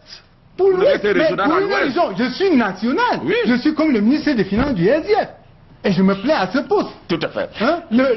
Tous les présidents régionaux, hein, ils sont 10. On recourt, viennent s'asseoir devant moi pour négocier. Ça, c'est le pouvoir. Oui, c'est le pouvoir au sein du SDF. Comment? Vous avez souvenance de M. Kwemo? Bien sûr. Est-ce que vous avez transporté dans la malle arrière de sa voiture un jour? Oh là là, ça c'est très grave. Et c'est aujourd'hui que les Camerounais le savent, qu'on transporte un grand comme moi dans une malle. Mais ça peut arriver en politique. Ah non, mais quelle politique? Là, nous sommes en sorcellerie. Hein? Et ce n'est plus la politique. Vous n'avez pas répondu à ma question. Hein? Non, la réponse c'est que, dites, hein, parce que vous voulez peut-être le sensationnel, mais vous êtes censé savoir qu'il y a eu des anicroches avec Kwemo. Hein? J'ai été victime de ces exactions. À l'époque, c'était précisément en 2002. Vous dites clairement qu'il ne vous a jamais transporté dans la malle arrière de son véhicule. Politiquement? Même politiquement, au sens propre comme au sens figuré, jamais je n'ai été, pas pour ainsi dire, dans la malle arrière, pour le terme. Tout à fait. On parlera du budget à la sortie de cet échange tout à l'heure. Mais je voudrais, avec la permission également de Jerry et de Paul, qu'on parle un tout petit peu du bail de M. Étienne Sonkin à la tête de la mairie de Tchang. 2 mandats, on va le dire ainsi, qui ne se sont pas soldés avec le bonheur que l'on attendait. Oh, mais attendez, j'ai fait 2 mandats, c'était déjà pas mal. Et je crois que chaque fois, j'ai sorti un bilan. Hein. C'est sous forme de livre. Si je savais qu'on allait évoquer la question, déjà avant de venir à Yaoundé, je ne savais pas que je devais passer à la reine. Si je le savais et qu'on devait évoquer cet aspect, je vous aurais présenté ici les volumes. Ce ne sont que des écrits. Tout le monde peut écrire, on aura. Mais j'ai distribué, n'est-ce pas, aux populations de Tchang, y compris les responsables du parti. Les 2 images de Tchang. pendant votre mandat. Oui, oui. Vous tenez à savoir quoi les deux images que vous avez de Tchang pendant vos 10 ans. Non, vous voulez savoir des éléments forts de mon bilan. Peut-être. Je dis les deux éléments, les deux images que vous avez de Tchang aujourd'hui, vos 10 ans et ce qui s'est passé après vous. Oui. Quel est le positif? Non, déjà, quand vous dites que je ne suis pas sorti en beauté, c'est déjà à cause du système électoral. Mais il faut savoir que j'ai laissé un bilan sans précédent. Entre autres, j'ai donné 2 véhicules à la police. Je prends le risque de dire, peut-être le seul maire au monde à avoir fait ça. C'est un échantillon, c'est un morceau choisi de mes actes. 2 véhicules à la police. Ils me suivent, hein? Ils me suivent. Et si je mens, je crois que je serai... Ce n'était pas Etienne Sonken qui donnait le véhicule. Bon, c'était un geste de la commune qui voulait encourager les forces de sécurité à lutter contre le banditisme. C'est des actes forts que j'ai posés. Je veux que d'autres maires en fassent autant. Puisque l'heure n'est pas à mon bilan en tant que maire ou je ne sais pas quoi, donc je vous dis cela. Vous êtes content de la ville de Tchang aujourd'hui lorsque vous... Bon, maintenant, la ville est gérée telle qu'elle est gérée par les maires RDPC, il y a eu Momo Bernard, il y a aujourd'hui Sa Majesté d'un phare populaire. Bon, ce n'est pas ici l'occasion pour moi d'apprécier leur gestion. Je crois qu'on va se retrouver sur le terrain le moment venu. Hein, est-ce que vous plaisez à Tchang, à votre époque en tant que maire et aujourd'hui? Est-ce que vous êtes à l'aise en dehors d'être je ne suis pas à l'aise parce que les élus qui sont là, notamment le maire, je ne suis pas sûr que c'est lui qui gère la cité. Alors, et je souhaite qu'il m'entende. Je ne suis pas sûr parce que beaucoup de gens se plaignent à moi se disant que quand ils introduisent des demandes d'aide à la mairie pour des modiques montants, ça, vous faites votre campagne, Bon, alors, vous revenez. Vous me posez la question. Maintenant que je vais répondre, vous m'interceptez. Alors, j'ai dit tout à l'heure que je vous soupçonne. Il n'y a pas de soupçon. Il n'y a pas de soupçon. Je ne veux pas lâcher des choses. Il n'y a pas de soupçon. Un élu du peuple doit être un distributeur automatique ou bien celui qui regarde la cité, parce que vous parlez des problèmes personnels, des gens qui viennent vous poser des problèmes à votre époque. Non, attendez, quand je dis je parle du maire de Tchang que j'étais, je ne dis pas son père. Oui, je ne suis pas imbu de ma personne. Justement, je parle du maire son père que vous étiez. Oui. Est-ce que le maire doit distribuer de l'argent, résoudre les petits problèmes ou bien résoudre les problèmes de façon quand je parle d'argent, ce n'est pas forcément distribuer l'argent. Il y a des groupes communautaires, il y a des gens qui veulent construire un foyer, il y a des gens qui veulent construire le pont, il y a des gens qui ont un certain nombre de préoccupations, des handicapés, etc. Voilà ce de quoi je parle. C'est pas que une petite question. Parce que c'est une gestion contrôlée. Monsieur le maire, c'est une gestion contrôlée. Et il n'est pas permis que vous signiez pour distribuer Honorable, voilà, oui. Il se dit à Tchang, oui. Ça je vous parle comme un ancien reporter de CATV Ouest, il se dit à Tchang que vous n'avez pas pris le 3e mandat parce que vous étiez un maire sectariste. C'est-à-dire que Tchang avait beaucoup de groupements, mais vous, en tant que Etienne Sonken, vous vous occupez seulement de quelques groupements et les autres étaient lésés. Et ils vous ont attendu au tournant et ils vous ont piégé. Écoutez. Bon, je n'irai pas jusqu'à dire que vous êtes un mauvais journaliste, mais vous avez des insuffisances dans le travail. Allez-y, répondez. Je réponds, et ça fait partie de ma réponse. Allez-y. Oui. Alors, j'étais maire de la commune urbaine de Tchang, c'est-à-dire maire de la ville qui couvrait, d'après la restriction qu'on en avait faite, 4 km². Tout le reste, plus de 200 km² relevant de la mairie rurale de l'époque. Donc je n'étais pas le maire rural. Il n'en demeure pas moins que j'étais expansif et j'ai trouvé l'opportunité d'aller en zone rurale pour donner des aides. Parce que le marché de Tchang, qui est une voie par laquelle nous avions beaucoup de revenus par son marché central, était alimenté par des gens venant des villages, qui géraient les boutiques, qui venaient y vendre, payant des droits. Alors donc je faisais souvent des clins d'œil à ces populations. C'est ainsi que par exemple les populations de Fongo Tongo, un grand village, se rappellent que j'avais déployé plus de 300 000 là-bas pour aider leur centre. Pourquoi vous êtes passé à côté du 3e mandat donc? Mais si ce n'est pas ça. Le système électoral, avec les pontes du parti au pouvoir qui sont là, ils ont mis l'artillerie lourde Très bien. pour me débarquer. Étienne Sonkin. Alors, qui est l'auteur de ceci? Je vais vous citer. Oui. Vous allez dire que si c'est oui ou c'est non. La commune de Tchang est gérée par les originaires du péché originel. Non, c'est pas ça. Je vous rectifie. Je dis que à l'ouest, les populations de l'ouest estiment qu'ils sont des citoyens du pays du péché originel. Très bien. C'est ce que vous avez dit. Oui, c'est ce que j'ai souvent dit. Pour dire que une façon de dire que l'Ouest est marginalisé. Très bien, on a bien compris. Il suffit que votre nom sonne d'un mot ou qu'un fac, et du coup, on sait ce qui va vous arriver, n'est-ce pas, en des circonstances données. Très bien. Voilà ce que ça veut dire. Il nous reste très peu de temps. On va en quelques minutes évoquer la question budgétaire, comme je l'ai indiqué en début de ce programme. Thierry va avoir une question, tout comme Paul Ngouaré Kindji. Mais je m'en vais commencer par là. Aujourd'hui, le budget qui est en examen à l'Assemblée nationale, d'une part, et au Sénat, d'autre part, est-ce que vous avez l'impression qu'il répond, ce budget-là, aux préoccupations profondes des populations? Bon. Franchement, je suis très gêné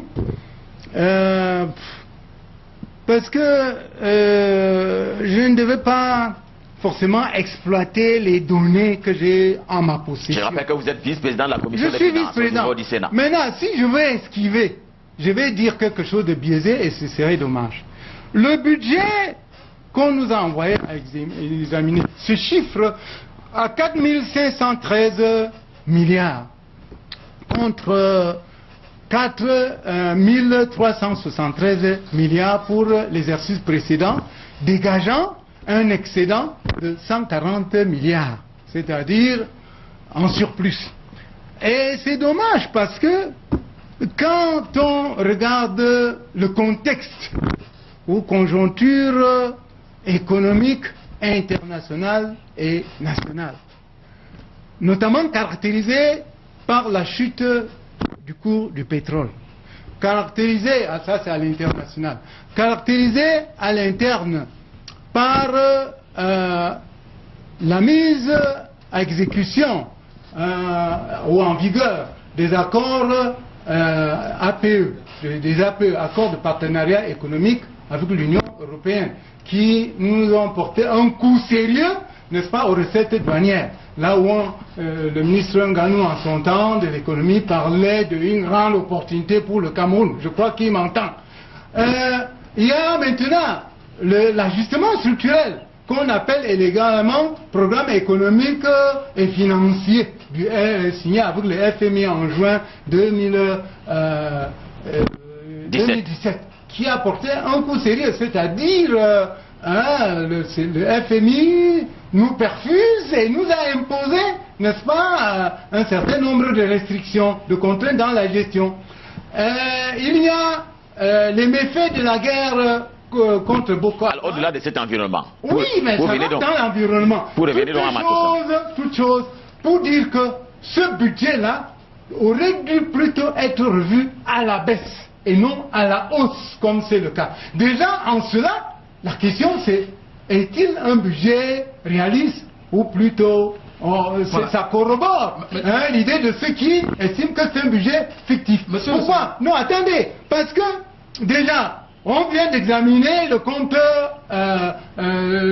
d'examiner autant pour moi la loi des règlements. La loi des règlements de 2016, c'est-à-dire le bilan des gestions de 2016, et il se retrouve que sur un budget prévu de 4234 milliards en 2016, on a eu comme recette 3967 milliards de recettes et on a fait des paiements rien que pour 3394 milliards, dégageant ainsi des impayés pour 627 milliards. Où est-ce que vous voulez en venir? En venir au fait que financièrement, budgétairement, si je peux m'exprimer ainsi, le pays ne se porte pas bien et on ne comprend pas que dans ce contexte, on gonfle, n'est-ce pas, les chiffres du budget pour donner à voir que le pays se porte bien alors qu'il y a un problème. Juste une question sur le budget. Je ne sais pas si vous avez juste une question sur le Tout à fait, tout à fait. vous dites qu'il fallait le revoir à la baisse. Oui. Il y a la CAN de 2019 qui est prévue au Cameroun. Il y a les élections qui sont prévues en 2018. On ne se comprend pas. On ne comprend pas. C'est déjà assez demandé. C'était CAN. Est-ce que le Cameroun avait intérêt à mettre la CAN au devant de ses préoccupations? Nous sommes au niveau budgétaire. Lorsqu'on n'est pas capable de payer les jeunes fonctionnaires qui sont sortis des grandes écoles, on n'est pas capable de les payer. Et bien d'autres qu'on aurait pu recruter. On ne peut pas. On investit sur la CAN qui est un projet purement électoraliste. Le projet est déjà acquis. Maintenant, est-ce que le budget ne devait pas tenir compte de cela? Le Cameroun se porte bien. Non, ça c'est faux. Il ne faut pas tromper les Camerounais. Paul? Non, ce n'est pas une question. Je voulais juste dire qu'il ne fallait pas attendre mieux comme réponse de la part d'un membre du SDF qui pense que le gouvernement peut proposer un budget fictif. C'est d'ailleurs leur travail là-bas. Il faut y oui, mais votre langage pour quelqu'un qui sait faire en sémiotique, c'est pour dire que vous êtes du bord que je ne dis pas. Non, s'il vous plaît, nous tous sommes Camerounais. Oui, nous voulons avancer. Voilà. Il y a des priorités. Je pense que l'État n'est pas bête de soumettre un projet avec ce volume. Donc, je souhaite que nos amis du SDF soient davantage... Non, ne confondez pas l'État et les gouvernants. Ce sont les gouvernants, ce n'est pas... Alors pour vous, la question c'est que pour vous, qu'est-ce qu'il faut pour rendre ce budget dynamique et exécutoire de façon normale sur le terrain? Parce qu'il y a problème lorsqu'on a voté le budget. Maintenant, il faut le mettre en exécution. Et vous devez accompagner cela comme élu du peuple. Accompagner? Nous ne sommes pas des accompagnateurs. Il y a un gouvernement, il y a un parti qui gère. Quand ce parti, j'espère qu'on dit qu'il faut avoir la politique de ses moyens. Alors, tel que cela gère, ce parti-là gère, on se pose la question, quelle est cette façon de gouverner? Si c'est le SDF qui était au pouvoir, ça ne se passerait pas comme ça. Voilà. Très bien. Merci à vous. On va observer une autre transition, cette fois-là pour accueillir Alain Kanga qui s'est royalement déjà installé. C'est pour la synthèse. Vous allez avoir l'occasion, vous, Étienne Sonkin, il est sénateur au niveau de la Chambre haute du Parlement gabonais et vice-président de la Commission des Finances au niveau de cette Chambre précisément. Et par ailleurs, et c'est un gros titre, trésorier national du SDF, le SDF étant le Social Democratic Front, c'est-à-dire la première formation de l'opposition au Cameroun. C'est donc dans un instant, après cette respiration, et on retrouve Alain Kanga.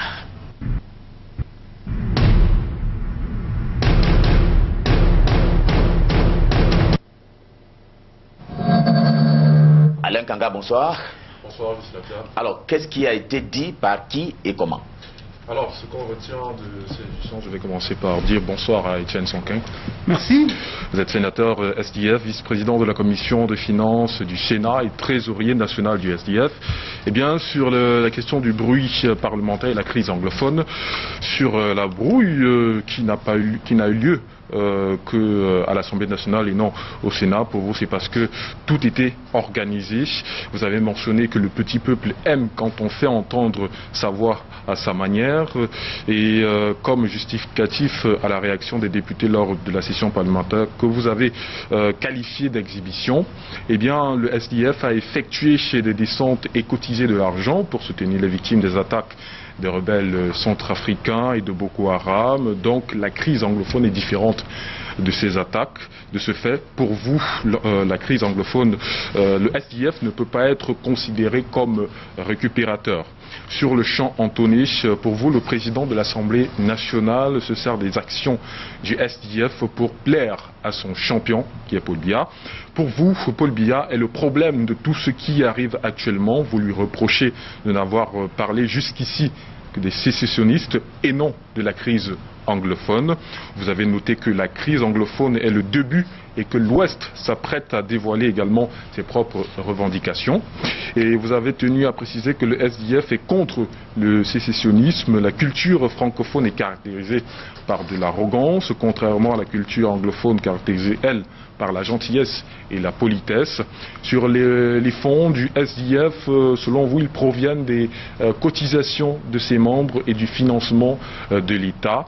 Et ce que vous faites de cet argent, vous l'expliquerez à vos électeurs et non ici devant en pleine émission. Pour vous, il n'y a pas de candidat naturel au SDF. Il y a eu des challengers qui ont juste échoué. Vous ne serez pas candidat au poste de président du SDF, mais étant homme politique, tout peut arriver. C'est ce que vous avez ajouté. Et pour vos 2 mandats à la mairie de Tian, c'est plutôt pas mal parce que, dites-vous, vous avez laissé un bilan sans précédent et sur la question du budget parlementaire, où il devrait être réduit à la baisse. Et pour ce qui est de vos préférences, votre chapeau est pour vous un emblème. Vous n'êtes pas un suiviste, vous êtes né à Tian, dans une modeste famille polygame, marié à 3 femmes avec plusieurs enfants. Vous n'avez pas voulu donner le nombre. Vous en avez 3 parce que vous préférez qu'elles soient chez vous que d'avoir un second bureau. Vous aimez le taro de Macabo avec les légumes de crevettes. Je ne sais pas si je vais bien prononcer, mais c'est mpanzap. Voilà. Vous êtes un fan de musique, vous adorez la salsa, le rock, le blues, et les salles de classe ne vous manquent pas tellement parce que vous vous occupez à faire du bricolage à la maison. Infiniment merci à vous, Alain Kanga. J'ai vu Étienne Sonké en train d'acquiescer. Oui, David est d'accord avec... Un petit bémol à apporter. Sur toute la ligne, vraiment, vous avez restitué autant fidèlement que possible ce que j'ai dit. Mais je dois rectifier pour dire que je n'ai pas dit que le problème anglophone est une première et que l'Ouest va suivre. Non, ce n'est pas ce que j'ai dit.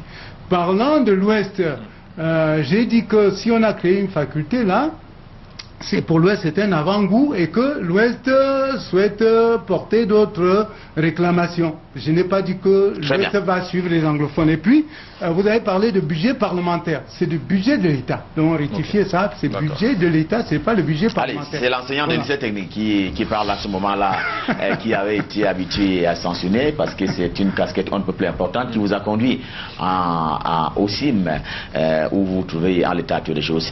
Il me reste donc à dire infiniment merci à Djeri Eba, monsieur le chef service politique de Amplitude FM. C'est une radio qui a pignon sur rue à Yaoundé. Autant mais j'ai quand même une question. Une seconde. 30 secondes vraiment. 30 secondes. Le temps, il se dit que vous préparez à reprendre la mairie de Tian. Bon, oui, si, c'est une question parce que... C'est une question. 30 secondes, répondons. Voilà. Oui, rapidement. Il n'est pas interdit que je me présente dans l'intention de prendre. Si tel est le souhait, si les échos de la base me font comprendre que je suis attendu, je présente ma candidature. Je réponds aux vœux du peuple. Mais à titre personnel, déjà là où je suis au niveau de la République de l'État et je crois que ce que je fais là porte plus que me circonscrire, n'est-ce pas, au niveau de Tchad. Mais si mes électeurs le souhaitent vivement... Est-ce qu'on peut se dire c'est pour ça que le sénateur Étienne Sonké est très actif dans les réseaux sociaux? Oh, et comment ça? Non, mais attendez, est-ce que dans les réseaux sociaux, je parle de Tchad? Je parle de la République. Donc vous devez lire que si je parle tant de la République dans les réseaux sociaux, c'est parce que j'ai des aspirations à un niveau plus élevé. Très bien. Si vous lisiez là que je parlais essentiellement de Tchad, ça devait induire entre les lignes que je convoite essentiellement Tchad. Merci infiniment à vous, monsieur le sénateur, et bons travaux au niveau de la Chambre haute du Parlement camerounais. Infiniment merci à ces 2 confrères qui ont fait le déplacement. Merci également à toute l'équipe de production, l'ensemble donc de l'équipe de production de cette édition. Nous vous donnons rendez-vous pour la semaine prochaine et ce sera avec plaisir qu'on sera là. Et naturellement, on vous souhaite de passer d'excellents moments en compagnie de nos programmes, le programme de Canada International. Bonsoir.